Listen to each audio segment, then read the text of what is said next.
structures up at Mount Wilson secured. There is some blistering and small minor things that had occurred from the radiant heat that occurred as the fire made its way up towards that infrastructure, but there were no structures lost at Mount Wilson due to the hard firefight the men and women put in. As you continue down the Mount Wilson Road here, heading south, the fire has another section here where we are using aircraft to extinguish the fire. This section right here is kind of near Winters Creek. And then as you continue down the fire's edge here, we have a combination of dozer and hand line that connect all the way down to the reservoir. Right here at the reservoir, in the early stages of the fire crossed, spotted across the road system here to the east. This is another section of the fire where it is too rugged and steep for the firefighters to put feet on the ground here. There are heat sources. We've been able to keep the fire in check with aircraft that have been assigned to our incident.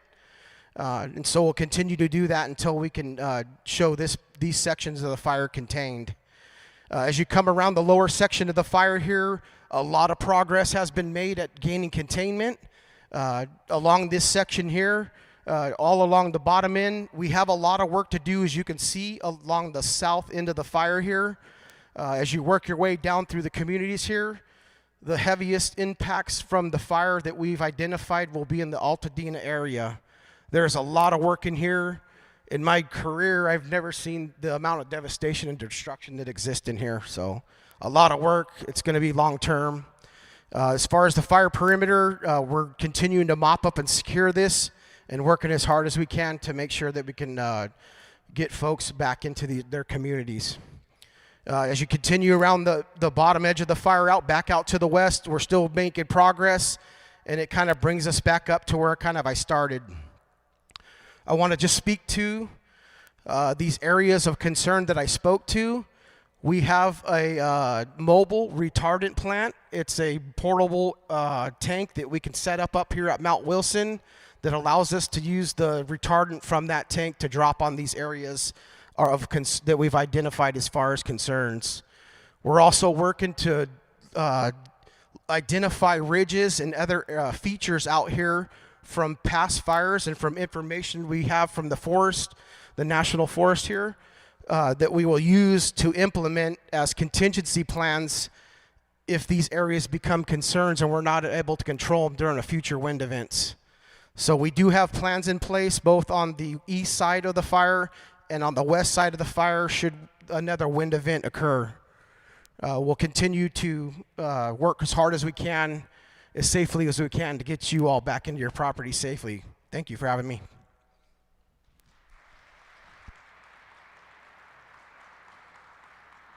I know the map is a little difficult to see. You guys are more than welcome after the meeting to come up and we can answer some questions. There's several information officers around that will be able to assist you too.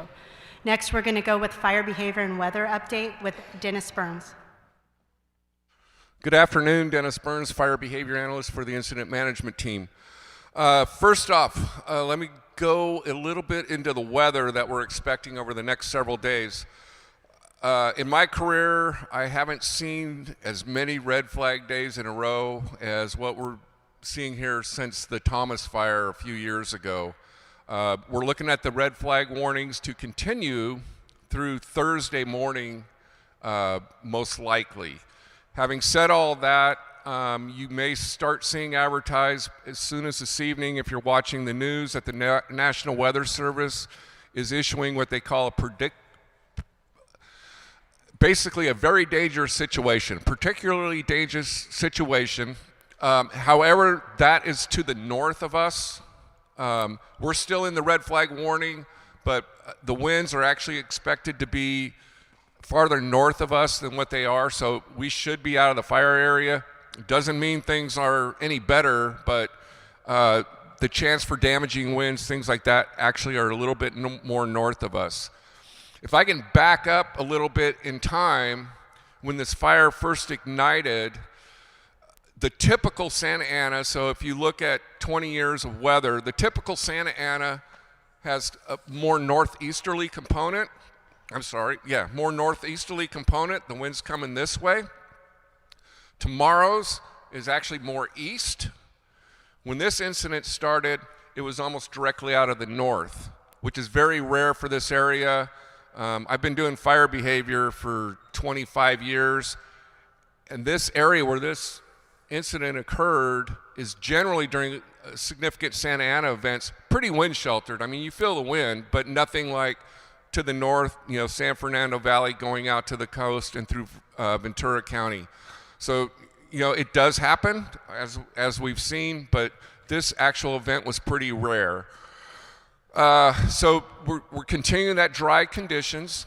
Humidities are going to get down into the single digits. They're running in the teens right now. We're looking at winds. We could potentially see gusts, particularly over the ridge tops, in the 40 to 50 mile an hour range. And that, as I'm saying, it'll kind of ebb and flow over the next couple of days. It's kind of ebbed this afternoon. It'll probably pick back up tonight. And then tomorrow night, it'll really ramp up. We'll see the strongest winds Tuesday morning, starting pretty early, probably 2, 3 o'clock in the morning, and then continuing on through the day, and then they should subside a little bit after that. The driest day will actually be Wednesday, even though the strongest winds will be Tuesday, but we still will maintain that offshore flow through Thursday morning. So having said all that, weather-wise, what's that mean for the fire? Ernie mentioned a couple of things. The first thing I want to draw your attention to is that the two colors you see outside the fire perimeter, this was the station fire, and I just vapor locked. Bobcat, I was going to say Cub, but Bobcat. And you can see that there's kind of a ridge system that goes through here. So this is generally the most logical place for us to pick up the fires because it's held fire before, and that's where most of our lines are. We try to find ridges or topographical features that are going to hold our fire. What you can't see from back there is a lot of these drainages are where the heaviest fuels are. We get infrared flowing over the fire. These drainages are showing quite a bit of heat still inside just because that's where the most fuel is. The good thing about the dry conditions are those fuels are burning out a little bit quicker than they normally would. So that's on the positive side. The negative side is it still provides a heat source, and if it generates enough heat, we could see spot fires, and with the predicted winds, we could potentially see spot fires up to 2 miles, maybe even farther. For some of you that were up a little bit earlier this morning, you saw a column of smoke coming out of that. That's one of those drainages. It's also one of the areas that Ernie was mentioning that we've got to work with aircraft. However, part of that drainage has high tension power lines running through it, and our aircraft cannot drop through wires. So, but it's a good thing that those fuels are burning out, and we've got people that are boxing that out. But that is a potential source on this fire and if we saw any spotting, we would expect it to go in this direction. The other thing that, and you can't really see it by looking, but there's still a lot of smoldering fire in these areas, and because of all the rubble from all the damaged homes and whatnot, it's those buildings pancaked on top of that heat. So it's going to require a lot of time to lift all that out. So those sources of heat continue to be a concern for us, and they will continue there just because of so much material that we have in our houses. So those are also sources of heat that are a concern. We're not expecting a significant amount of spotting potential out of here. It's more in the wildland areas. So that's pretty much where we're sitting. We're not as concerned on this side of the fire and in the lower elevations in the vegetation, mainly because the fire burned so hot initially that it basically moonscaped the fuels, so there's really nothing left to burn. So our heat sources tend to be in the drainages and where the structures were, and that's where we're concentrating.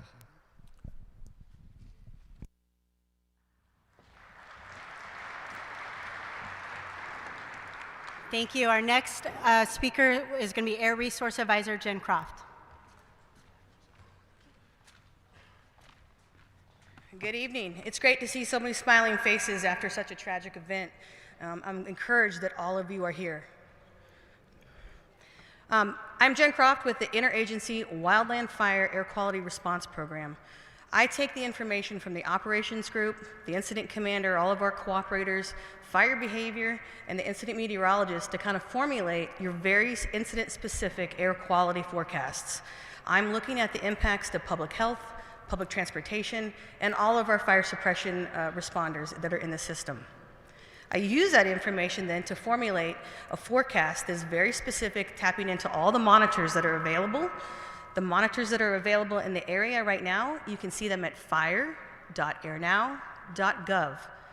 I would highly encourage all of you to take a look at that, because that will help you determine when you need to be wearing a mask, when maybe you don't need to go for a run today, and for those of you that have pre-existing conditions like cardiac and respiratory issues, when it's time to find a better place to be.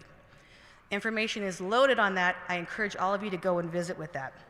That being said, when you look outside right now, the air quality is good in the entire LA basin, which in itself is a pretty awesome reflection of the tremendous effort of our operation and our fire suppression incident management team.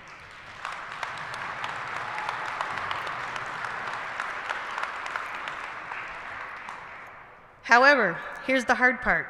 Because the air quality is better, you're all going to want to get back in there and check things out. I met today with the South Coast Air Quality Management District, and we talked about some of the monitor readings we're seeing in the area, in particular in relationship to the buildings and structures that we saw engulfed in the fire. There's a tremendous amount of particulates and pollutants in all of those materials, and right now the lead and arsenic readings are higher, and that's a monitor that is well to the south of us. So the indications that if you are trying to repopulate, particularly in the Pasadena foothills, the likelihood of higher level of arsenic, lead, and asbestos exposure is very present.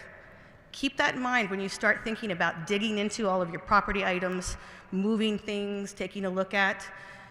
Keep your mind of when your house was built, what the properties might include in terms of lead, and be aware that arsenic is very present in a lot of locations. Again, I'm looking out on this crowd, I'm seeing smiling faces and masks. Keep in mind the P100 and the N95 are the preferred masks to be utilizing. Make sure they are well fitted, and be aware that it puts additional stress on your hearts. And so for some of you might want to consider not utilizing an N95 mask until you've talked to a doctor, because that breathing rate on your heart actually causes as much, if not more, stress sometimes than the particulates themselves. PM 2.5 is 70 times smaller than the size of your human hair. So if you're wearing a fabric mask or an unfitted mask or only partially fitting your mask, it's not protecting you. Don't use it that way, please. If you're using it to protect us from any respiratory issues you might want to share, I appreciate that as well. I'll be here for questions afterwards. Thank you.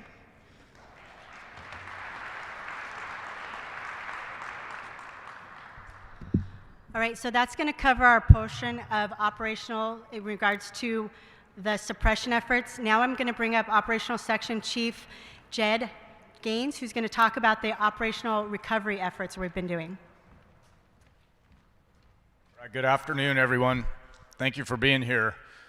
So when this fire started on Tuesday afternoon, evening, and it exploded into what it turned into, the decision was made on Wednesday to order a second incident management team. And part of that reason was for disaster response and recovery.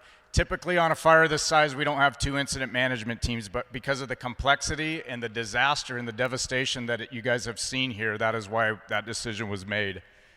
Part of that is the recovery efforts and the cleanup that's going to need to be done in here because of the amount of structures and damage that has been in there. So we have the lower section where all the communities are, Sierra Madre, Pasadena, and Altadena, all divided up for our span of control. We have urban search and rescue teams in collaborations with the Sheriff's Department's search and rescue teams, split up into 3 groups that consist of a total of 400 personnel for those teams. Those teams are going through, and we are doing searches of every structure that was impacted by fire. Part of that reason is to search for human remains. We have human remain dogs that are highly trained with all of these teams to go through, along with an anthropologist, to go in and search every building. We are doing those search by target searches that we get from missing persons report through the Sheriff's Department. and then also any other 911 related calls that happen during the evacuation. This is a common practice on incidences like this because of the fast moving, the short time of evacuation notice that was given, and the amount of destruction did not allow everyone efficient time to get out of the area. So we have urban search and rescue teams from all over the state of California that are here. We have a hazmat team that has been ordered and is here assisting with LA County's hazmat team, and they are going to be here for the duration. There's a lot of hazardous material. There's still a lot of heat in these homes that we still have to cool down ahead of these USAR teams that are out there doing these searches and to get that completed. We have them broke up to try to get stuff done. We've started in the Sierra Madre area on the east side, and we are getting that done. We're hopeful we can get all these done in the next 7 to 10 days for everything that is out there across the whole front country of all the communities in there. That's our target goal. With the hazmat, we have found a underground lithium battery storage plant for bicycle batteries that has posed a huge hazard in that area.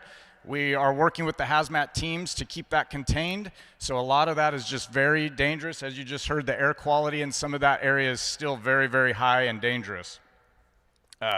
We have worked with the state on a hydrology report for what this is going to look like when the rains do come. It is January. We will get rains at some point here in California. And so we are working on a hydrology report, and they're running models on what the county can do and what we can do to start preparing for that, because that is something we do need to think of.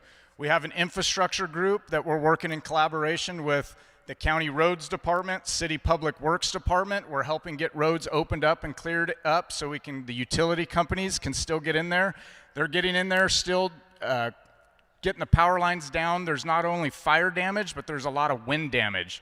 We have large trees that are down across the roadways, into houses, power lines down all over, so we are working on getting that cleaned up as well to get the utility companies in there. There's been open gas lines for structures that have been lost that have just continued to burn. The water supply has been contaminated, so we're working on assisting in all that we can there. Also, damage inspection teams are out assessing, getting numbers. There'll be a little more information on that later tonight for you guys to get that information daily. We're also assisting the county, and local assistance centers are being opened up for the duration of this, because this is going to continue on for several months. As far as evacuations and repopulating these areas, we understand folks want to get in there, but you guys have to understand that it's still very dangerous out there. We have 2 meetings a day with all the departments that are involved with the cities and the county to talk about, and the utility companies, on where we can let people back in and where we cannot. So the areas where the fire did burn, it's still very, very dangerous in there, not just because there's still hot stuff, but like, as I said, the hazardous materials that are still out there because of the amount of structures that have been lost. Thank you.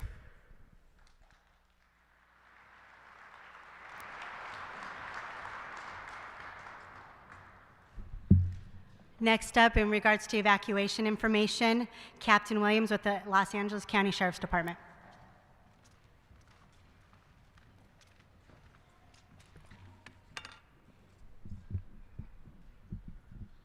Good afternoon. I want to make sure everybody can hear me.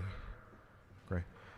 My name is Jabari Williams. I'm captain of Pasadena Sheriff's Station. I just want to give a few updates and some information.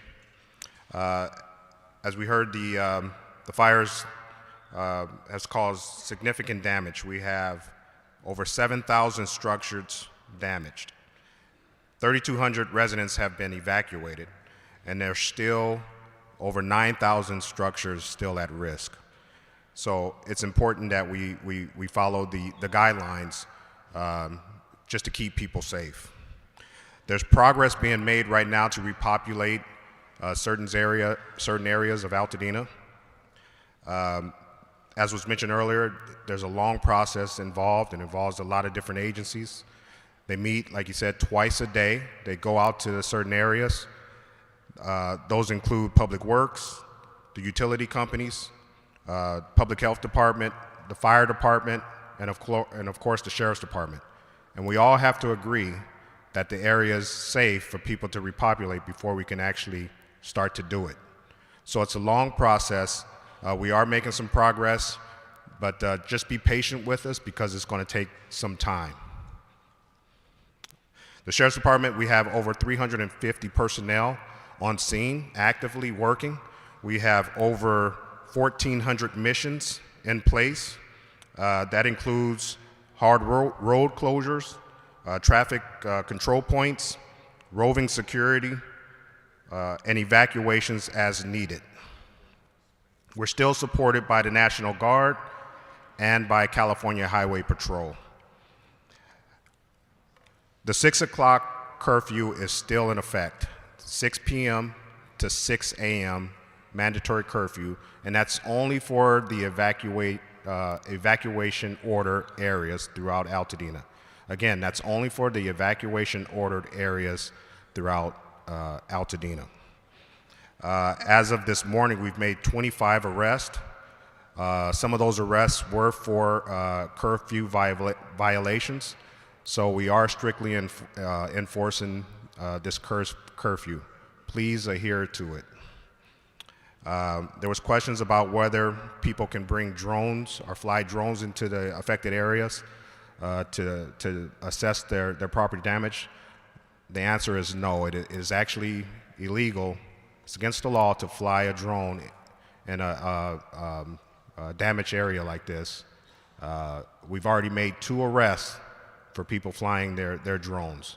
So please do not fly the drones in the damaged area, please. I want to talk more about the repopulation.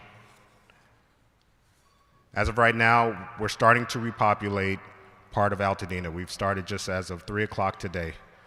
There's an area, and I'll describe the area. It's south of New York, east of Hill Street, and west of Altadena Drive. That area has now been downgraded to an evacuation warning area. That means people can go into that area back to their residence. However, there's still no power in some of those areas. So just be aware, it's an evacuation warning area. There are some things you need to adhere to. So we just want to make sure when you get to an area, check for conditions that could be hazardous, okay? Inspect your surrounding areas. There still may be some hazard, debris, things like that may have been moved into that area. Wear protective clothing when you're assessing your area. Mask, shoes, gloves, things like that. We want you to protect yourself as you still move into your area and assess your property. Be mindful of there's still some ash and toxic substance that may be in that area. If you have respiratory conditions, consider that. Please, it's best to hire a professional to check your utilities. I don't recommend you do it yourself. Please have someone that's a professional to come out and check it. This is important. Document the damages. Take photos before you start to clean up. This may be important for insurance purposes. And this is such a trying time. Your emotional well-being is important. Just make sure you have support with you. And if you don't, please see if you can seek help if you need so, because this is could be such a trying time for people as they start to repopulate the area and assess the damages. Again, only that area I described has been downgraded to a evacuation warning area. The rest of Altadena, north of that, what I described, is still considered evacuation ordered area. It's still not safe to go into that area. There's a lot of things that could cause a lot of dangerous debris. There's wires still down in the area. There's no guarantee that a safe water supply can be supplied to that area. And that's the reason why it has not been downgraded to an evacuation warning area. On a personal note, I just like to say, I've been the captain of Altadena for about 3 years. And ever since I got there, it's like I've been adopted as part of the community. I don't live in Altadena, but I feel that I'm part of that community. That's how all of the people that work at Altadena feels. So we feel for everyone. Our heart goes out to you. And I just want you to know that we're doing the best we can to make sure that we help with this situation. And we're going to be there for you no matter what. So definitely, Altadena Station and the Sheriff's Department will be there throughout this whole situation. Thank you.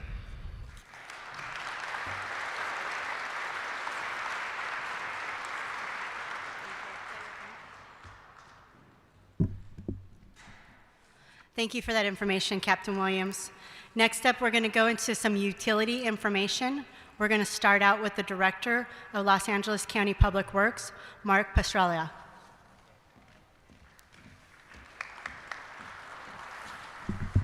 Thank you very much. First of all, let me start out by saying how sorry I am for what's happened to every resident, whether it's in Altadena or the surrounding cities, for your loss.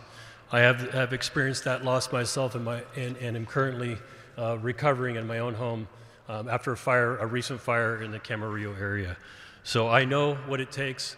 I know, I at least can say, I have deep feeling for you, and my first piece of advice to you is let's take care of our mental and physical health first before we embark upon what is going to be a journey to rebuild these communities back and rebuild them better than they were when we started this fire.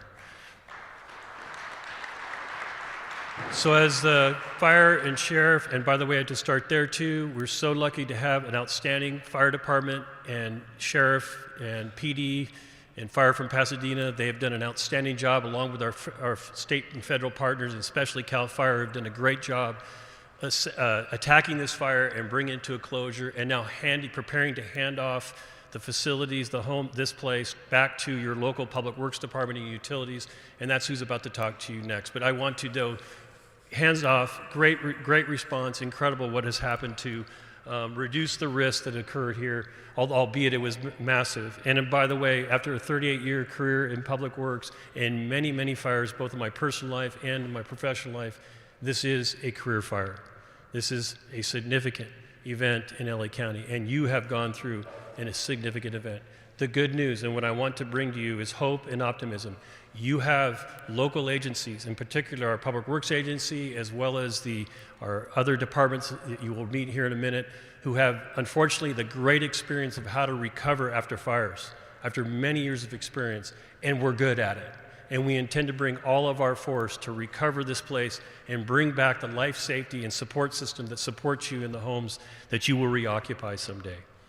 So now let's talk a little bit about what we know so far. We've been up, our department, along with CAL FIRE, have been up and looking at the watershed that has been burned, including those portions of the watershed that you occupy in your homes, also with the commercial structures that are out there. As has been stated, there are hundreds of structures that have been, or more, that have been damaged and that are a total loss. There are some structures that are partially burned and may be recoverable, but they are all in a state of no power, no water, no road service, and have no internet service, which many are important to you too. And these are the components that our department is looking at to restore, along with the public or private utility companies. First, on the water supply, Los Angeles County, this area has had a major impact to its water system. Collaboration is ongoing with the 4 water districts that serve this area, including Pasadena Water and Power, to bring back the water to a point that you can actually use it. Currently, all 5 water agencies are under direct no-use order. This means that no one in the area, the burn area, or in those areas served by these districts should be using the water. That includes bathing in the water or drinking the water. It's incredibly important that you follow this order. The water is, as stated before, contaminated at this point and not being treated to state standards. So I can't emphasize enough that you should not use the water. So residents in affected areas may not do not use notice restricting the use of tap water for drinking, cooking, breathing, brushing teeth, or feeding pets. Affected communities, I said before, Altadena and Pasadena, includes Lincoln Avenue, Rubio Canyon, and Kinaloa systems as well as Cagle Canyon Waterworks System are all under a don't use water order. For more information about whether or not your water is usable or not yet, you can go to water4la.com, water4la.com spelled out. We are distributing water currently in Altadena and Pasadena at 450 North Lake Avenue, Pasadena. That is being brought to you by Pasadena Water and Power along with LA County Public Works. In terms of road safety, our crews are clearing fallen trees and debris to ensure access to all of you and to first responders. We have 32 active road enclosures in the unincorporated area. We've cleared some 180 trees so far out of 372 that need to be removed. We have we've closed out 100 of 130. Well, we had 130 traffic signals out. We've got 109 of them back up and running. If you see any of these facilities down, trees down, or signals down, please call 1-800-675-HELP or 1-800-675-4357. We will respond within 24 hours to that notice. Debris removal is a question that a lot of people are asking about. LA County is working hand in hand with CAL FIRE and Cal Recycle to prepare your properties to be cleared of their debris. The program that we will embark on is a program in which we first assess the property for toxics, check to see that there are no household hazardous waste there, remove those household hazardous waste in conjunction with County Hazmat and County Health. We will certify the lots that they're ready to be cleared, and then we will be working with each of you to enter into a program where you'll give us right of entry to enter your property and actually allow us to do the cleanup in a certified and organized manner. Some of you may opt to clean your own properties. That will have to be done by registered debris removal agencies and will have to be under the supervision again of LA County Public Health and LA County Fire Hazmat. I highly suggest that when the program is launched, that you enter into the program that is free, in which we will dispose of the material properly and we will deliver a lot to you ready to build. So more news to come on that. For more updates about debris removal from your properties, please go to recovery.lacounty.gov. With respect to rebuilding efforts, I know many of you are anxious to get back and rebuild.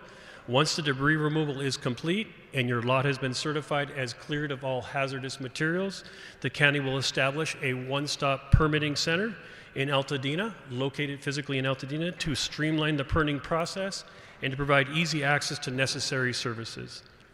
You may have heard or may not have heard about what's going on in terms of streamlining.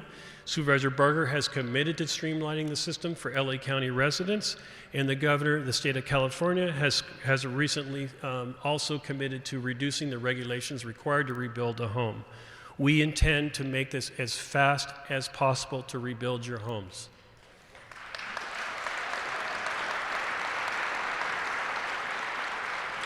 We still have active fire in the area, as you heard from our fire partners. It's important to be always ready to go, as we all know now. Please go to ready.lacounty.gov to find out what's going on with the fires at any given time. Again, please report any public works or utility issues as well. That would be power, sewer, water, roads, signals, any of those systems. Please report them to LA County Public Works, again at 1-800-675-HELP. And there are one area that I would want to mention, accessing recovery resources. I mentioned that website, but I also want to mention that there's FEMA staff available and internet access to assist residents at the local libraries, specifically at La Quinata Flint Ridge Library. And I imagine that we'll be opening up the local library in Altadena for the same purpose shortly. With that, I will sit down and turn it over to the next speaker, and I'll be here for any questions you might have afterwards. Thank you very much.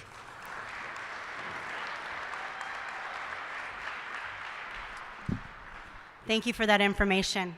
Our next speaker is going to be the Director of Public Affairs, Cody Tubbs, with Southern California Edison.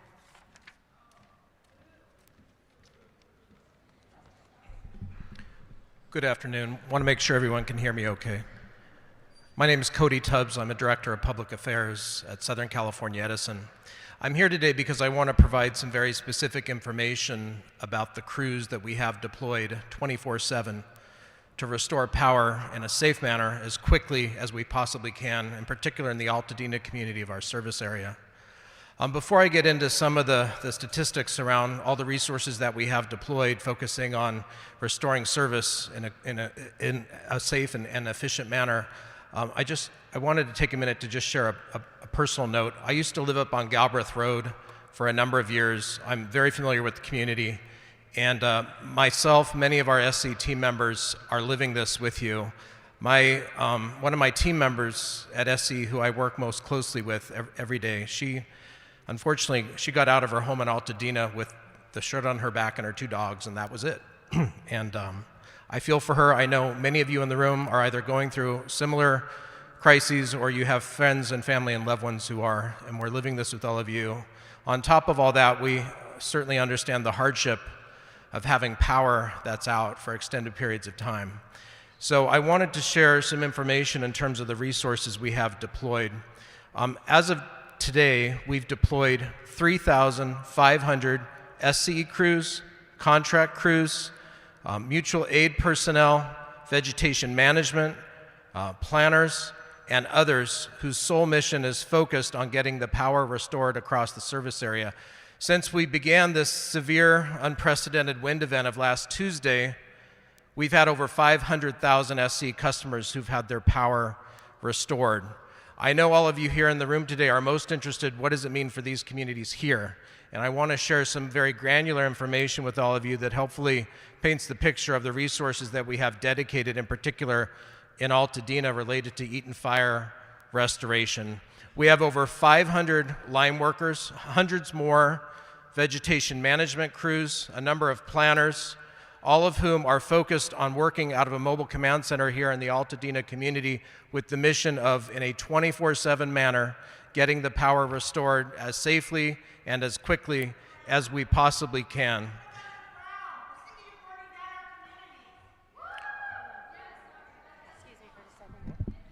I'm sorry, but if we're going to do that, we're going to cut the meeting short. It's not what this meeting is for. This meeting is to get information out to everyone. So if you could please hold your comments, I would appreciate that, or we will shut the meeting down. Thank you. I want to talk a bit more about the danger that still lies ahead. Several of the fire personnel have talked about we're still continuing to face some very dangerous winds that are upcoming, at least through the Wednesday into Thursday morning period in particular. That does mean we will utilize public safety power shutoff as a tool of last resort. It is a tool in the toolbox we use where we will proactively de-energize circuits to prevent wildfire risk and to try and keep our communities safe. We know how disruptive that can be, especially on top of the recent fire activity, on top of wind-related damage to the grid and to our infrastructure. And so I would encourage all of you to please stay safe. Continue to check sce.com, where we will provide the latest information concerning any public safety power shutoffs. The sheriff's captain talked about an issue that I do want to underscore, and I want to take a couple minutes to do that. We have had reports of generators that have been hooked up in a manner that's unsafe.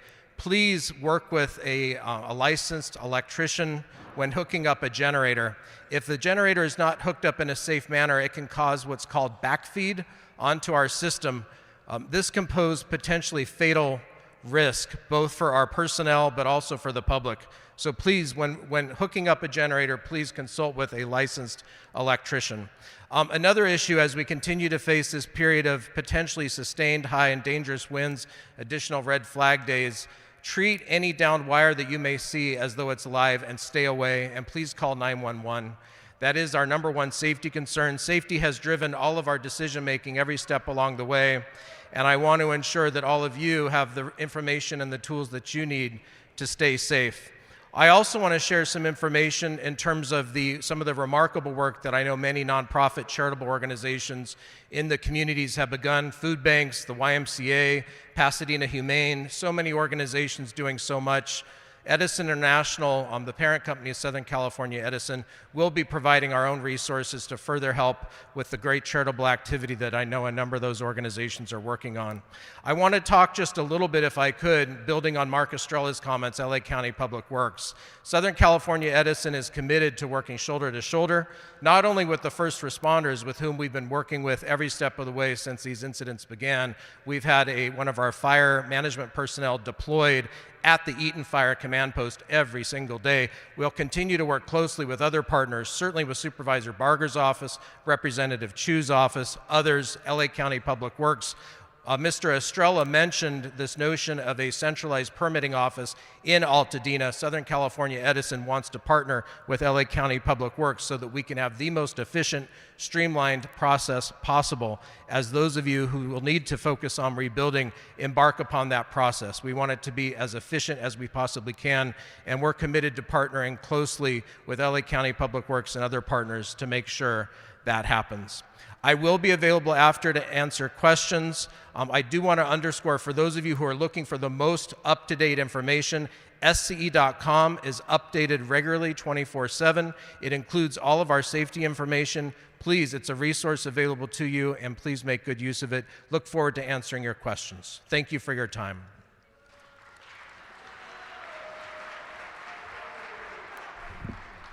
All right, I'd like to also remind everyone, if you could please silence your phones. I've gotten a request to remind everyone for that. Our next speaker is going to be Roger Schwecke, Senior Vice President and Chief Infrastructure with SoCal Gas.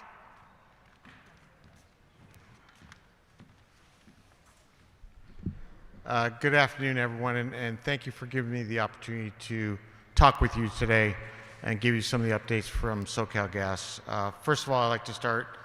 Our hearts go out for everyone that's been impacted by these fires, not only in the Eaton Fire, but in the Palisade Fire. As I spend time in those areas, it tugs at my heart seeing the devastation that has occurred. It's unprecedented in my lifetime in Southern California, what I've seen all the way from the earthquakes to the other fires. Since the beginning of the fire, SoCal Gas has been working around the clock in the Altadena and Pasadena areas to make the system safe for the public, for our employees. As part of that process of making it safe, unfortunately, we had to stop service to more customers than just were impacted. And we recognize the inconvenience of not having gas service during these times. But also, as we're working through making it safe, we are preparing for reintroducing gas into the system. And I would say, if you look at SoCalGas.com, we actually have a map that shows where that isolation area is, and we will continue to update that as we reintroduce gas into the system for areas in which we can restore. Our plan is to start restoring and have available for restoration of gas service starting early this week. The first part will occur on the eastern side of the area, and we will work our way to the west. It's challenging for us because the interconnections within our system from street to street, that how do we reintroduce gas in a safe manner? So we'll be updating it says that gas is available. Restoration of an individual home, once we have gas in the system, actually requires that we enter the home. So it will require to have someone there. We go into a home to do safety checks, to make sure the appliances and the piping in the home are safe, and then we will basically leave with the service on. So we'll have to have an adult present for us to go into the home. So what that means is, not only will we tell you areas that we are, but if you're actually reoccupied your home, if you've been out of your home, call us. Call our number to try to schedule service. We're going to increase the number of personnel we have on site. You've probably seen them. We also have mutual assistance coming in from other utilities. We have employees coming in from San Diego Gas and Electric, Pacific Gas and Electric, and Northwest Natural up north. They're all coming in to help supplement our workforce that goes in and restores service. So you should start seeing a larger presence of SoCal Gas. Now, I know a lot of people are concerned that you may have imposters. Granted, that's something that we don't want to happen. So each and every SoCal Gas employee will be suited up, and they will carry a badge, like this badge. And every crew that comes in from like San Diego Gas and Electric will be accompanied by someone from SoCal Gas. If you are still concerned about it, call our 1-800 number that's on our website, and we will validate the identity of the individual that is there. That is how we will help assist in moving this forward and getting us to a point where we can start introducing gas further into the system across the area. You know, the one thing, SoCal Gas is here for you. We will be here for you for the entire process, whether it's just the restoration here or as we get into the rebuild process. We will stand with you throughout that entire process. And as you start looking at clearing your property, make sure you call a service that's a free service, 811, that allows us to come out and mark our utility services. That way we don't have any further damage. But that's where we are, so I'll look forward to answering any questions you have later on. But again, SoCal Gas is here. We will be here. We've been here for 150 years, and we will continue to be so to support the community. Thank you.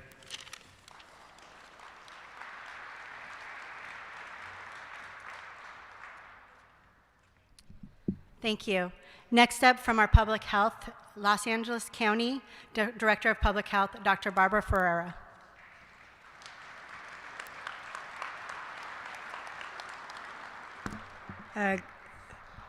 Good afternoon, everyone. I want to start by just expressing my just heartfelt prayers and thoughts for all of you who have suffered devastating losses.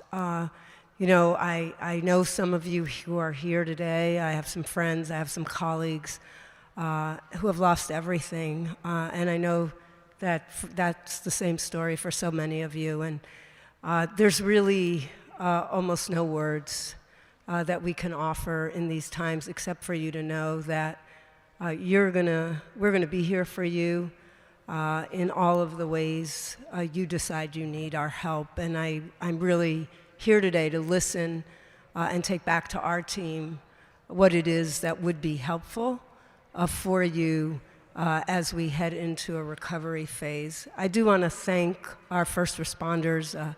Their efforts have been heroic, and it's almost a week, so thank you.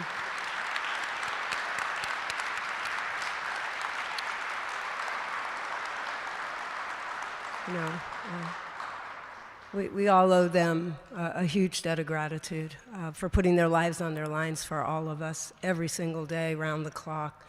You know, I also want to acknowledge and thank the supervisors, the County Board of Supervisors, particularly Supervisor Barger, Supervisor Horvath. You know, it's an honor to work for you.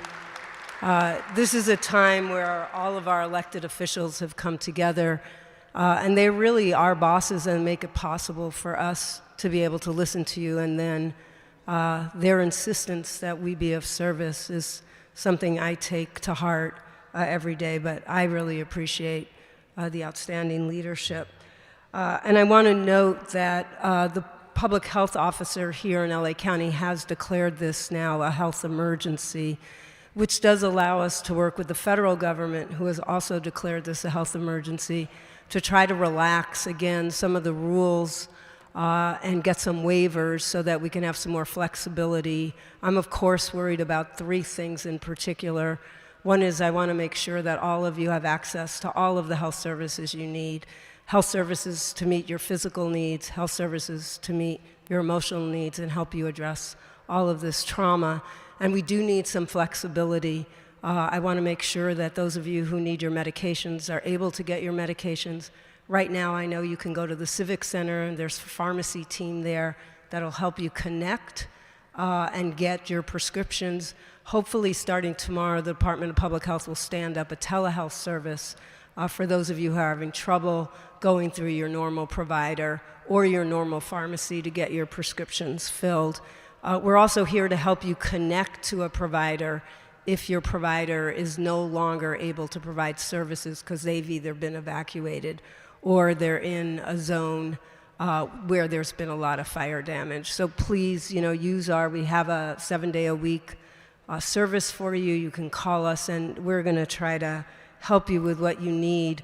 When you came in today, we're handing out, these are respirator masks. These are N95 masks. Please take as many as you need. These are meant to help you as you may go back into areas where there either's been a lot of fire or you're going back into your homes that are intact, but all of this area is covered with soot and fine ash, and it's unfortunately very toxic. So pick up as many of these as you need. We're also giving them out at all of the shelters, and we have special distributions that go to many of our most vulnerable residents, including people experiencing homelessness and workers who need to be outside. But it's going to be particularly important. I don't think there's going to be a lifting of this bad air quality advisory.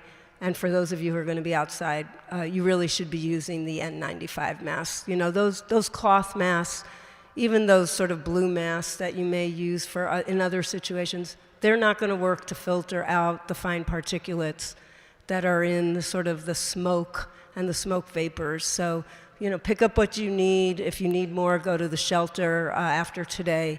We'll also, of course, have them at at all of the family assistance centers and the one-stop centers that will be set up later in the week. I do want to also note that we have a lot of instructions. We put some out here, but we have sheets. There are two groups of you that I hope you make use of this information.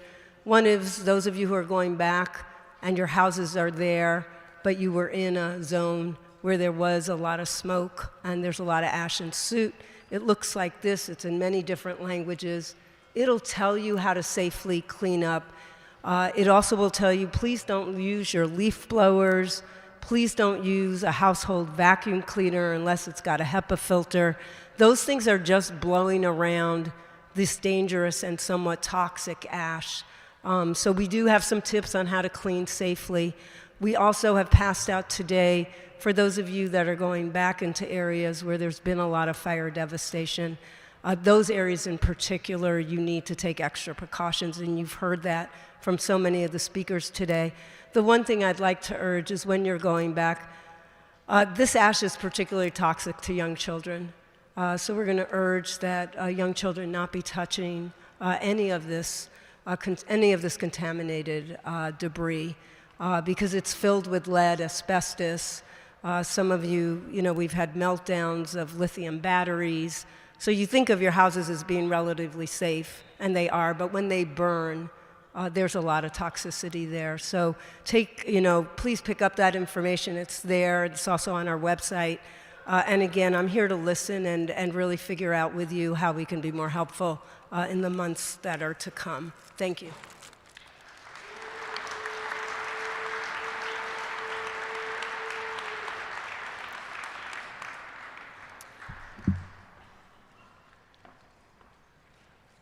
Thank you for all that information. Next, with the Pasadena Director of Public Health, Manuel Carmona.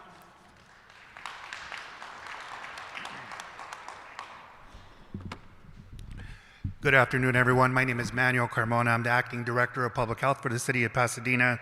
I want to start off by saying that we stand with the greater Pasadena community and everyone that's been affected by this terrible tragedy. The City of Pasadena is one of 3 city-based health departments in the state of California. The department is committed to preserving and protecting public health within the city. That said, while we are independent, we work regularly in collaboration with the Los Angeles County Department of Public Health and our sister city, Long Beach Health and Human Services, to protect health in the region. I'm here to remind everyone, as many folks before me have said, about the importance of taking precautions to reduce exposure to poor air quality and toxic ash.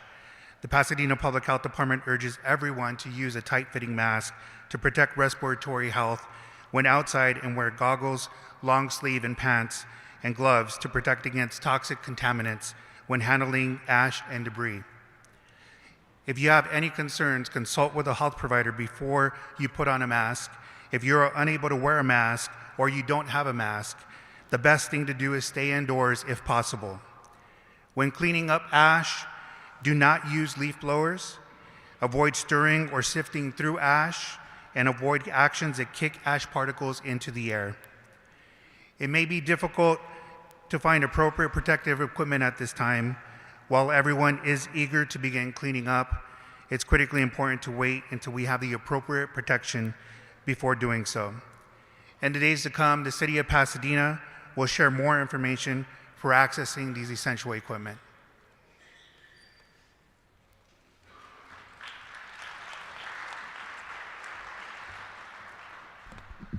That's going to finish our presentations with utilities and public health. Next, to help close us out, I'm going to ask for Congressman Judy Chu to come up.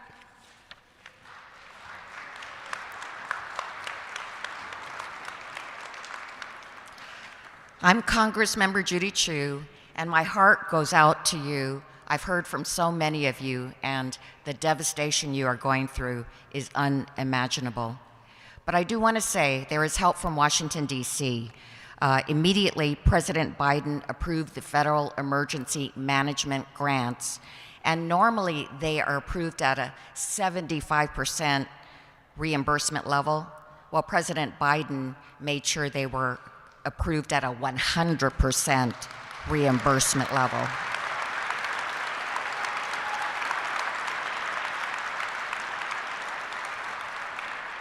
And that means no expense will be spared in making sure we fight this fire and keep you safe. And President Biden immediately declared a national disaster. And what that meant was that FEMA could immediately come down and provide assistance. FEMA worked overtime to make sure that there was assistance and a website up for disaster assistance.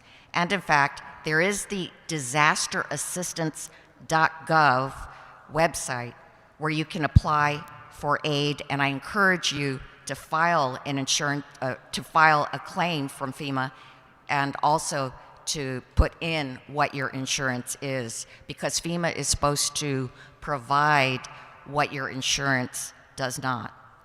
And FEMA can provide for so many things: rental payments for temporary housing for those who lost their homes, reimbursement for lodging expenses such as a hotel, grants for home repairs and replacement of essential household items, and serious needs assistance to cover expenses for emergency supplies like food, water, diapers, and gas. Now, we've heard from so many constituents who said that they did apply and then were not approved. So we have been in touch with FEMA about this, about hearing so much of this actually from our constituents. They are saying that if you got a non-approval, these are not denials. And they need further information, or there is some other question that they have. I would like to urge them to just say that it's pending then, if that's the case. Nonetheless, here's what my advice is to you: to go back to them and to keep your communication with them to find out what the issue is. And so we do have FEMA representatives at the county hospitals, and they are at the county libraries, and the county libraries like Arcadia Library, Temple City Library, Alhambra, and San Gabriel Library. So you can go there. You can also call them, and they're at 800-621-3362. You can also go to see them as they are stationed in front of the Pasadena Convention Center. But whatever it is, don't lose hope. I think that there can be an answer that ultimately would provide you with the assistance that you need. And in fact, another level of assistance is the fact that many of you ran out of the house without your documents. And so you need those documents. They can provide those documents to you. And in fact, you can even sometimes get these documents like passports and social security cards in the same day. So it is really, really important to go and communicate with them. And there also will be a disaster recovery center that they're going to open up as a long-term office that you can go in and get the assistance that you need. I also want to say that SBA has tremendous disaster assistance as well. They have loan programs that help both homeowners and small businesses with their physical structures. And they are very low interest loans where you don't have to pay within a year. They also have economic injury disaster loans, which have the same provisions for small businesses to rebuild. So if you have these concerns or if you have interest in SBA, they're actually opening up an office on Tuesday at PCC. Now, let me talk about the post office. The Altadena post office burned down. Many of you have asked about your mail. And now the operations of the Altadena and La Cañada Flint Ridge post office have been relocated to the Pasadena post office at 600 Lincoln Avenue. So you can pick up your mail there with proper photo ID. I wanted to say something about price gouging, because you know there are people who would want to take advantage of you. But I want to let you know that California law is such that once an emergency is declared, no business can charge you more than 10% of its regular price for 30 days following. And then Governor Newsom just issued an executive order having this price gouging provision also apply to building materials and also extended it to a whole year. So no price gouging for building materials.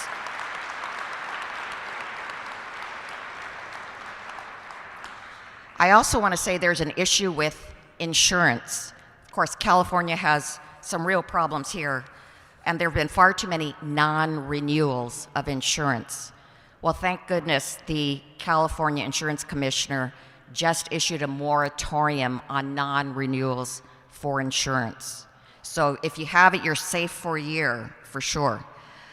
But there are also issues that you may have if you have insurance. So there is going to be a workshop here on January 25th and 26th for any of you that have issues with your insurance. Call them to set up an appointment and make sure you get those issues addressed. So I'd like to just end by saying, you are not alone. So many people from Washington, D.C. to Sacramento to all the localities to so many just good-hearted people are with you and want to help you.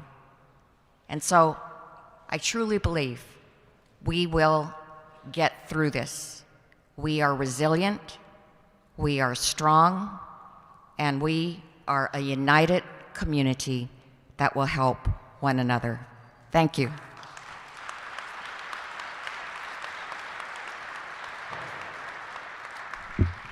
Thank you, Congresswoman Hsu, for those words. Next up, we'll have from the Pasadena Fire Chief Augustine with some words.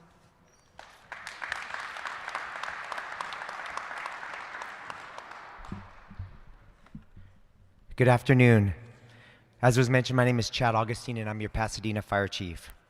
For my Pasadena residents, it's important to remember that there were numerous cities across Los Angeles County impacted by the Eaton Fire.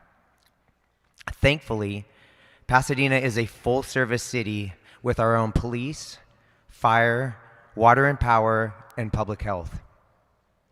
This has allowed your Pasadena city leadership to make decisions based on what is directly best for our residents as we work to repopulate and restore our community. I'm pleased to announce that Pasadena is down to around 700 residents that are still under evacuation orders. Next, I would like to speak on behalf of police and water power to provide some important information. I want to reiterate that the city of Pasadena is not under any curfew mandate, and Police Chief Harris will be available for questions specific for police matters. Next, I would like to provide an update on the status of water and power. On the water side, please see the recent press release that was released today. We're in the final stages of water testing for most of our impacted areas. The results will be released and published tomorrow. We expect that up to 90% of the impacted areas that were under do not drink tap water orders will be able to resume drinking tap water tomorrow if the tests show that the water is safe to do so. Those results will be published for full transparency. On the power side, currently we're down to only 106 customers without power. 101 of those are in the Upper Hastings Ranch area where crews are actively working to restore power. Interim General Manager David Reyes is also here for specific questions related to water and power. I also want to refer you to the City of Pasadena website for any tips, maps, or information that I just provided, and you can go to www.cityofpasadena.net. On the fire front, I'm so thankful for the support from resources all over the Western United States that have helped us as we battle the Eaton Fire. For my community, as was mentioned, we currently have state and federal urban search and rescue teams searching impacted residences. This may impact evacuation orders over the next 1 to 2 days. I apologize for any inconvenience this may cause, but my commitment continues to be that we will search every residence that was impacted by this fire. Finally, as I previously mentioned, this fire is personal for your Pasadena City employees. We have numerous employees who have lost their homes as well as loved ones who have lost their homes, and they're still here coming to work every day to serve each of you. We will be with you through the full repopulation and recovery efforts. Thank you.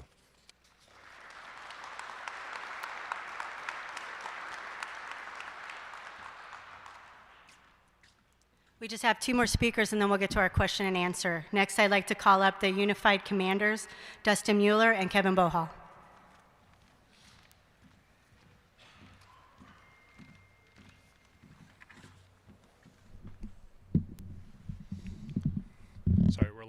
Sorry, we're a little taller. All right, good afternoon, good evening. I first want to start off, my name is Dustin Mueller, Unified Incident Commander of the Eaton incident. So first off, sorry for your guys' loss, the county, the community, and all your family and friends. You know, and after 28 years of in the fire service myself, I've never seen something so devastating. Kevin and myself have been part of many fires over those last 28 years, including the Park Fire most recent, the August Fire, the Camp Fire up north in Northern California, and then also the Dixie Fire where I currently live in the middle of that footprint.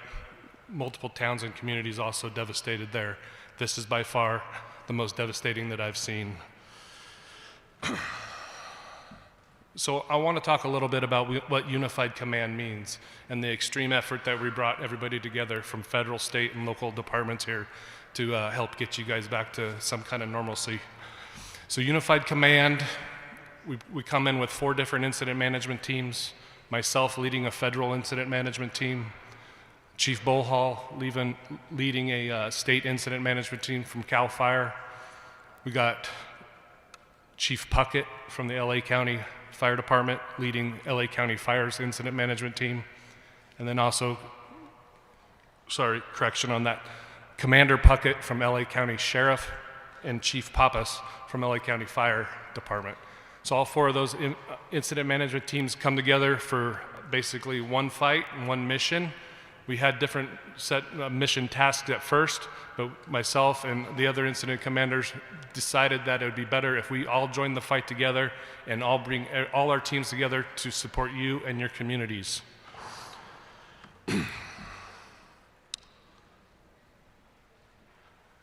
So with that, I'm going to turn it over to Chief Bullhall in the incident and talk a little bit more about the damage and the assessment. You heard from my operations chief on the fire situation. I'll be available for questions if there's more to be had there after this. Thank you.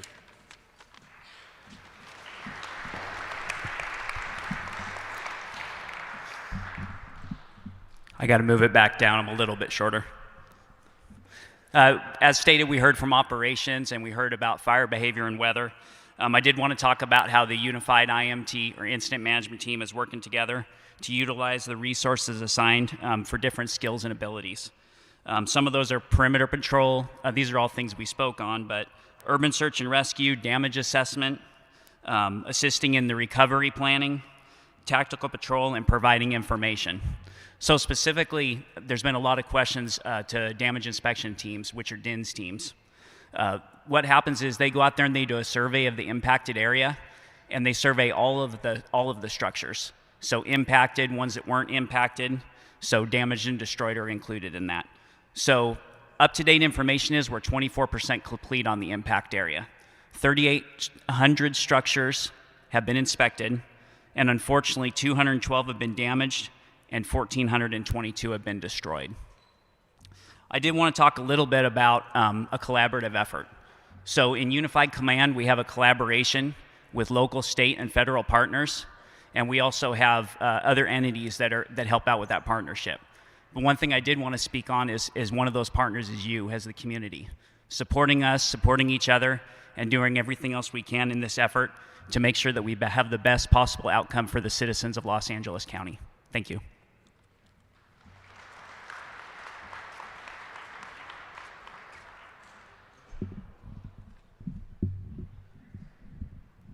Maybe if I can do this. There we go. All right. So that's going to conclude our presentation. That did go a little bit long, but there was a lot of information regards the recovery process that we're going through. We're going to open it up to our question and answer. How we're doing the question and answer is we have about 5 pages of questions that we accumulated from you guys via the email address, as well as we have some the cards that you did. They've all been passed out to the designated spokesperson. But before we do, I'd like to acknowledge that we do have a representative from Governor Newsom's office, as well as State Senator Perez here, and I thank them for joining us. To start off our question and answer, we're going to have Board of Supervisors Catherine Barger to start with her questions. So the first question that is asked is, we are extremely concerned that our community will change with the rebuild to condos and gated communities and like. Can you provide additional help and regulations that helps those of our neighbors to come back to this generational community? Yeah.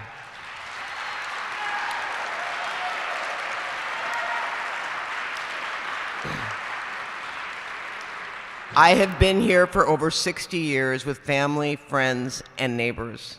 This is not a transient community. So what I'm going to say is twofold. Number one, Altadena has a community standards district. That is in place, that's going to stay in place. We're not going to let what happened in Lahaina happen in Altadena. Number two,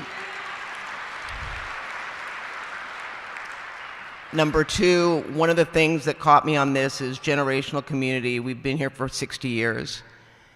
When people rebuild, the rebuild is going to be assessed for property taxes at the value of the home now. So I'm going to be looking at what we can do to protect those that are going to be priced out because of their property taxes going to the current assessed value. So we're going to be looking at that as well. I'm going to be working with the state. And then last but not least, one of the things that also struck me with this is the issue of gated communities and condos. I am going to ask, the governor was very responsive in issuing an executive order to suspend CEQA and other regulations that are in play that would make it difficult.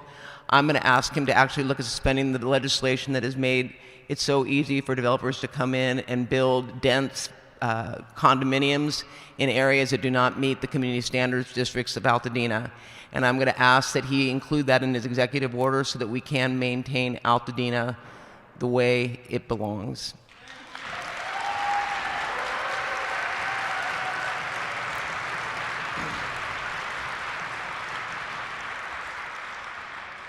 Is my only recourse, and my second question, is my only recourse as a renter to leave town? My family loves Altadena. We don't want to leave. Is anything being done for renters? We are suspending the short-term rental ordinance, and we are going to make it easier for people to rent in Altadena. So stay tuned. We're going to look at everything we can to make sure that rentals are available to the people that belong there, and that's the people from Altadena. So stay tuned.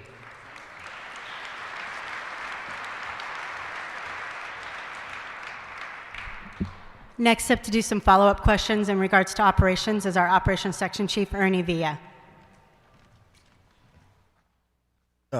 Good evening again. Make sure you guys could all hear me. If not, I'll speak up. When will residents be able to access their homes, at least to take a picture of damage for insurance claims? So the process for repopulating these areas that have been impacted by the fire are extensive. It weighs heavy on your guys' safety, and so there's a lot of process that has to go on with that, and a lot of agencies that have to be cooperating to ensure that when we say that you could go back in here, that it's safe to do so. There's still a lot of fire in here, structures and buildings that are still smoldering. The infrastructure damage that exists in here is extensive. It's going to take a lot of collaboration with all the cooperating agencies, local government departments, to make sure that when we identify when that can happen, that we do it and it's safe for you all to get back in there. Please be patient as we're working hard around the clock to make sure that we can do our best, the fastest we can, to get you back in your homes.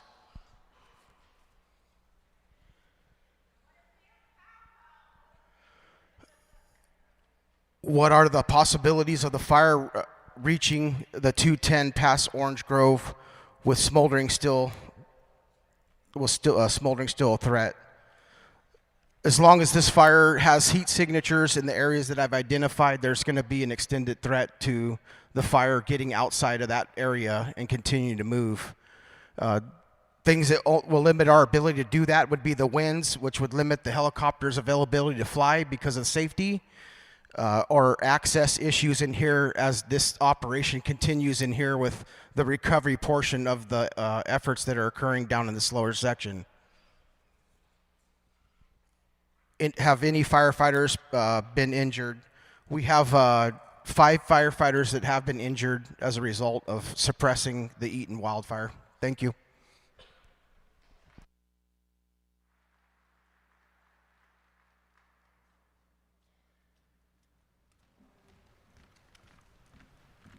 Next, to cover some questions regarding our recovery operations, Jed Gaines, our Operations Section Chief.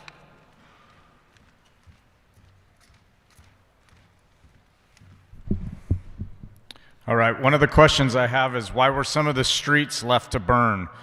This individual wrote they stayed from 6 p.m. Tuesday until 1 a.m. Wednesday and no one showed up. Part of that was the street houses were not left to burn. Obviously, as you know, LA County was taxed with fires, and resources were moving in from where they could. They were going structure to structure and putting out the ones that they could, and with the resources they had on hand that night to get that done. Just because when you left somebody may not have been there doesn't mean they didn't show up that evening at some point as the fire progressed further into the neighborhoods. Everyone was actively engaged in firefighting all night long. Resources were dispatched from all over the state and out of the state on Tuesday evening. We had resources coming from Oregon, Nevada, and Arizona that night in to help as quickly as we could. Next question I had is, given the incident is similar to the Thomas fire that had mudslides immediately following, what is the plan to prepare for mudslides? That was the hydrologist report I talked about. We are currently working on that, both state and federal level, preparing models that they run on what the hillsides will do after a fire.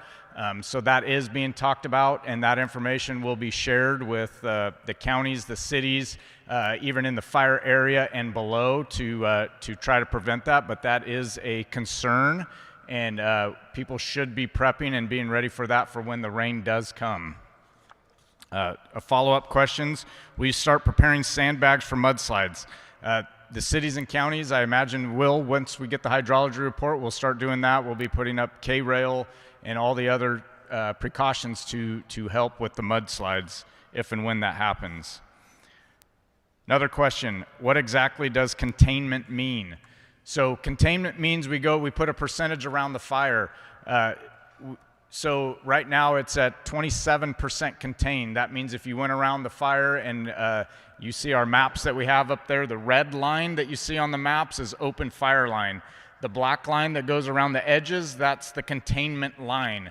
So if you add all those little black lines up, it equals 27% of the containment. And the fire can eventually will be 100% contained, and hopefully that's what we're working towards. So we're working on our priority areas to get those buttoned up to keep this fire from expanding before the next wind event comes, and we're confident we're going to do that. Another question I had is about drone flights to be able to see up and down the streets.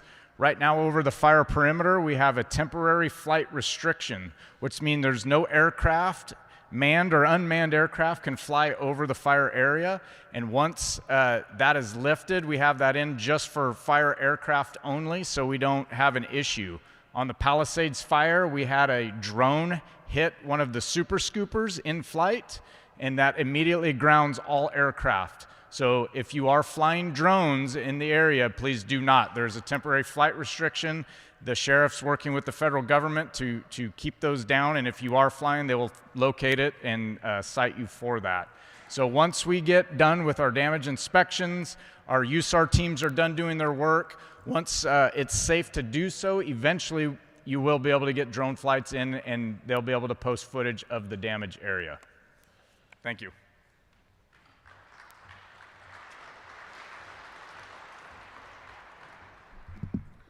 Next up, we're going to have the Director of Public Works for LA County come up, Mark Prestschala. No, it's okay. It's okay. Okay, thank you. Some follow-up questions, and it's a follow-up on Chief's last comment. Someone asked a very smart question. What about rain coming? What about debris? So Los Angeles County Department of Public Works is also your Los Angeles County Flood Control District. Many of you know that we have Eaton Yard and Eaton Basin in the area. You can rest assured that the large-scale, all the channels here are all the watershed here, and our devices to capture those flows have been designed to capture a burned watershed, and that's exactly what we have. In fact, they've been designed to capture a storm that lasts 5 days with intense rain and carrying all the debris that you see on the slopes there. And we have been preparing year-round for this kind of event. The basin that many of you know exists at Eaton Canyon is fully ready to accept that debris.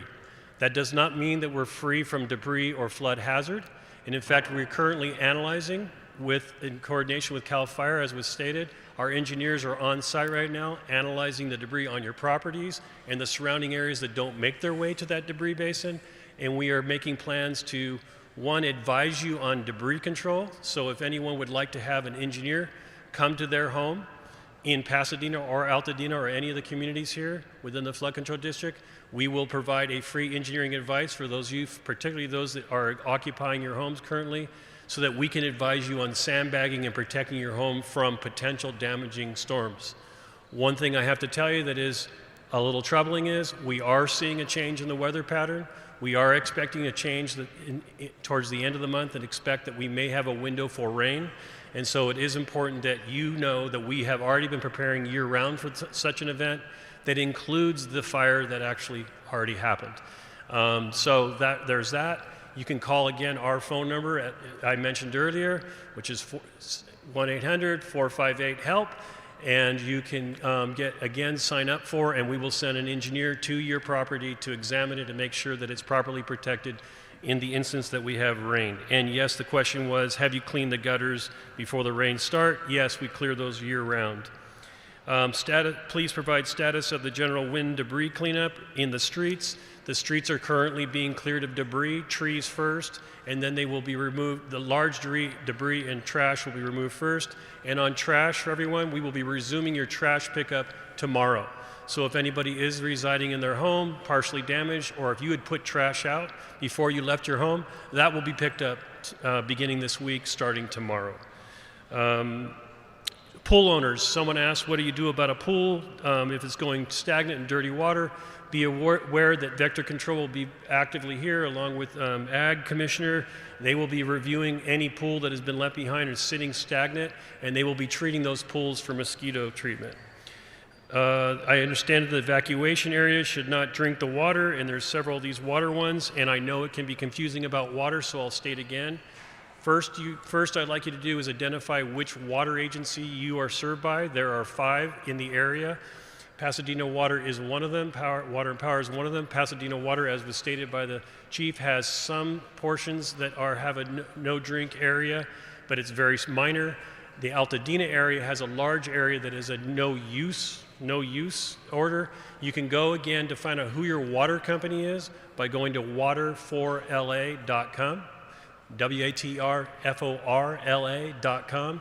Find out who the water agency is. Go to their website, and they will have the order right there in front of you telling you whether or not the water is safe for use at this time. I've also brought a convenient map here at the bottom. If you're in Altadena and you see one of the water districts there, and then afterwards you want to take a look at it, you can identify whether or not you're in one of those areas where we believe you shouldn't, where we are ordering you not to use the water. And I think the last one is, someone asked, and it was a really good question, I'm happy you got it. What is the location of the LA County Public Works pop-up structure? We have a mobile facility that we are driving around Altadena right now, moving around Altadena right now. Currently, it is being located across from the library in the Rite Aid parking lot, which is within the evacuation zone, I know. We are going to be locating a permit facility, ultimately conveniently located within the alternate area. We have not identified that location yet. We will have a full-service community center there where not only LA County Public Works will be located, but regional planning and other direct service departments will be located as well for your convenience. Thank you very much.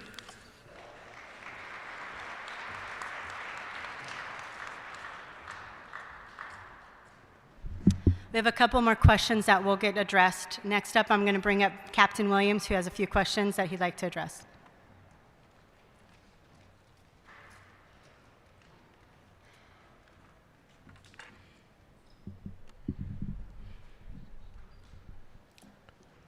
So we've had a lot of questions regarding about when will people be allowed to be let into the area, and can I give an anticipated time? I don't have a time frame right now.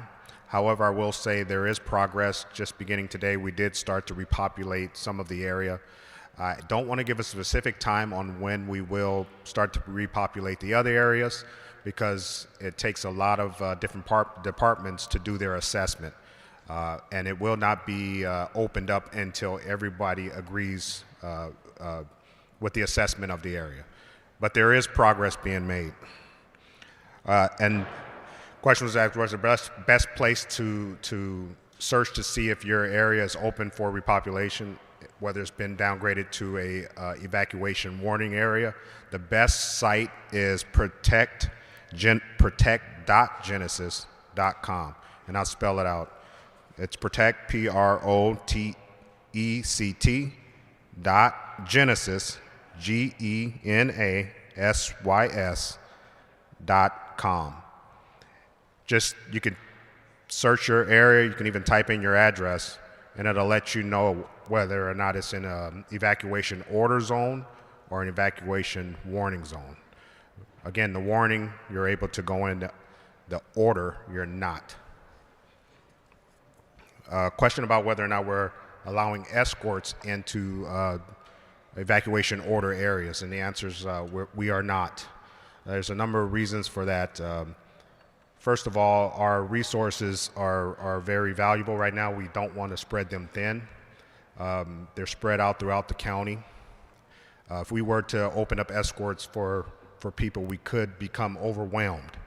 At this point, We don't want to take away resources from protecting areas and doing patrols and things like that to start to escort people in at this time. Also, even more important, we've already deemed the areas not safe for people to be in. We certainly don't want to escort people into unsafe areas. So until the area is deemed safe, that's why we have the checkpoints up. We won't be escorting people in.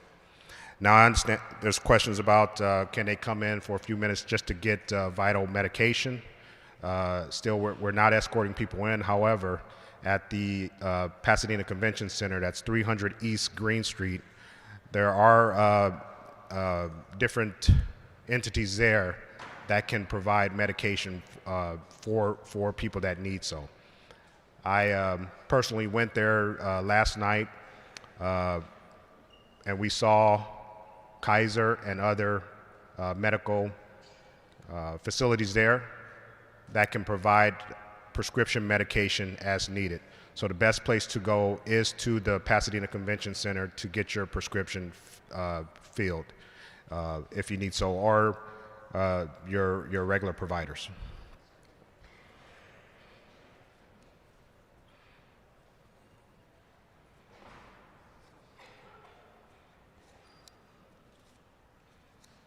There was a question what is being done to protect different structures. The Sheriff's Department has specific missions in place, set posts to protect certain places. We're also doing roving patrols periodically 24/7 to protect residents and different businesses. And there was a question about whether or not private security will be allowed into the areas to protect businesses. And at this point, no, we're not letting private security to come into an area to provide protection. So the Sheriff's Department, we're in the area. We will continue those patrols and protect certain areas.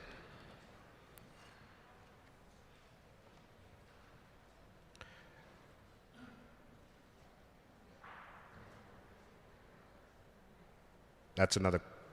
For homes that are intact, when you anticipate residents to be safely being moved in. Again, I can't give a specific time, but we are starting to progress, and we will have the people in. There's a question about what progress has been made to identify the cause of the fire. I don't have an answer for what caused the fire, but it is being actively investigated. And then there's a question about how we're treating the people that we encounter. The Sheriff's Department's core value is based on treating everyone with respect. We rely on the faith of the community and the backing of the community to do our jobs, and the laws and order in place apply equally to everyone. No one group is put above the other. So I just want to make sure everyone knows that the laws in place and the orders in place are being applied equally to everyone, and that's due to we want to make sure that the public is safe, and it's all about public safety right now. So we will continue to treat everyone with respect and make sure we're continuing to do our jobs. We need the community to have faith in us to continue to do our jobs. And that's all I have for the questions.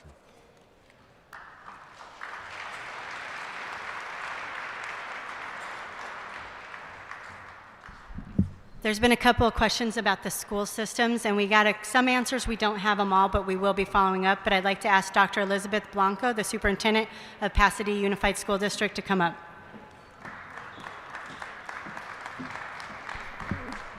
Good evening, everyone. I want to start out saying that we are deeply committed to making sure that every child in this community gets back in school as quickly as possible. We have our food centers open to all children, regardless if they attend a charter school, a private school, or one of our schools. They are at 3 locations: Wilson, Madison, and McKinley. If you know children that need food, please have them come to one of these centers. The only requirement is there's a child in the car. We also are working around the clock to make sure that our historic buildings are assessed and reopened as quickly as possible. We are committed to serving our children. We are committed to serving our children again as quickly as possible. We want to keep our community together. We have national award-winning schools, and our doors will be open soon to everyone. Thank you.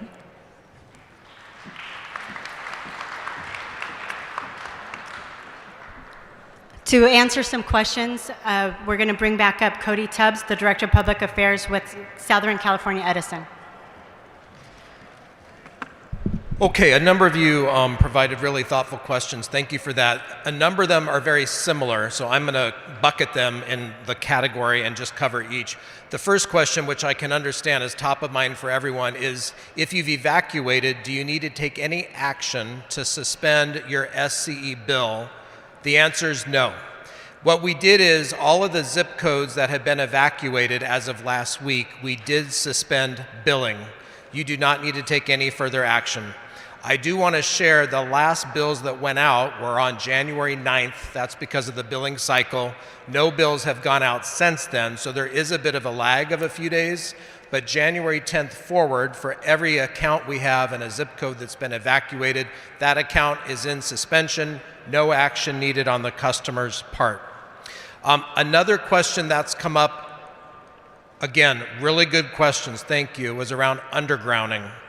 Let me talk just briefly about SC's approach to rebuilding the grid in the Altadena community. We want the grid to be better. We want it to be more resilient. So what we will be doing is we will be rebuilding the grid to newer standards. For example, where we have a circuit where we had not yet deployed what we called covered conductor, which is a coated wire that will not spark or is less likely to spark if a tree branch or a palm frond comes into contact with it. What we will be doing when we rebuild the grid is all the wire in high fire risk areas will be that coated wire, covered conductor, so that it's much more fire resistant, helps us harden the grid, and hopefully prevent future ignitions. A couple of you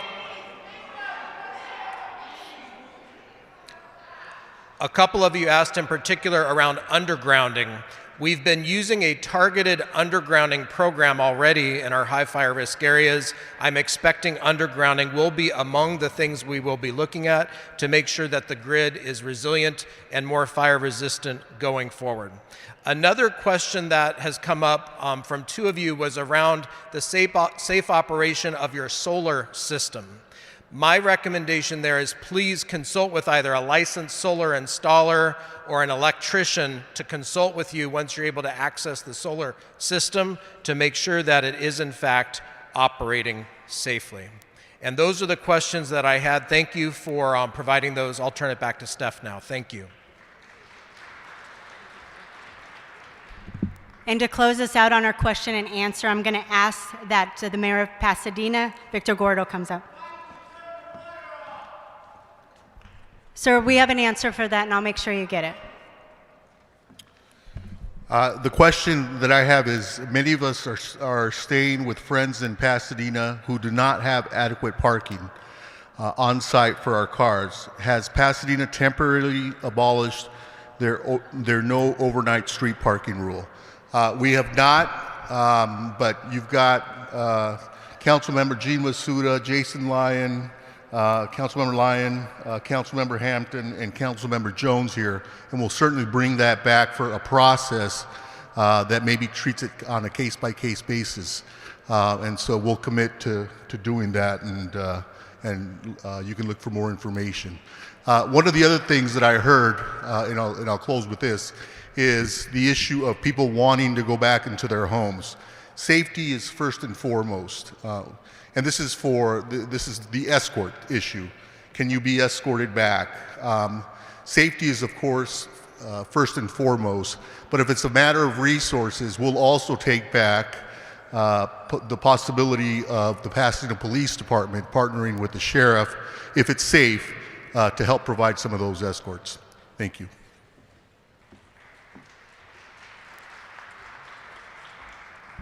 So that is going to conclude our meeting, but we will have a virtual meeting tomorrow night where we're going to address some more of your questions. Sir, Chief Augustine has answered that question on several occasions. Thank you, everyone. Have a good night.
What's up, guys? How is it going? First of all, I wish you a happy new year, and I wish that 2021 will be a better year than the previous one. Thank you very much for joining this live stream. And without further ado, I know that you're excited about this build. I'm also pumped about it. A lot of you have asked to do this build, so here it is. Today, we're gonna build a Uber clone in React Native. And it's going to be a full stack application, both front-end in React Native, back-end in AWS Amplify, which will come later during the next weeks. And this is a default like taxi mobile application. It's not very specific to Uber. We're going to use Uber's design, but you can adjust it for any other taxi mobile application. And during my research, I saw that most of applications that are taxi application like Uber, Lyft, Yandex here in this part of the world, they all share the same design. So this will be very good because we can based on this clone we can build any taxi mobile application. So what we are gonna build? First of all, we're gonna build a home screen, and here we will see on the top a map with the user location and the position of a user on the map. After that, we're gonna see like a message, which is like very something related to COVID, and then we're gonna see the search bar. When we press on a search bar, we are going to go to the next page, which is the destination search page. And here we will integrate Google autocomplete features because, when you start typing an address, Google will suggest specific addresses, and you can choose from that list. We're going to implement that. The next will be after you select the from and the destination location for your trip. Our application will suggest you a couple of options: UberX, Comfort, Uber XL, and so on. It will also display all the prices here. And a cool feature here will be to display this map with the route that you will take. So some small cool features that we will include in this build, which is probably very specific to a taxi app that we didn't implement in other clones, is the maps and the directions, and specifically these directions that shows you the route that you will take with a taxi. Then what else is the Google autocomplete features. as I already told. And also we're going to implement the drawer navigator, because a lot of you have asked about this, how to implement, so we're going to get into that today. Regarding front-end technologies, as always, we're going to use React Native with JavaScript. We're not going to use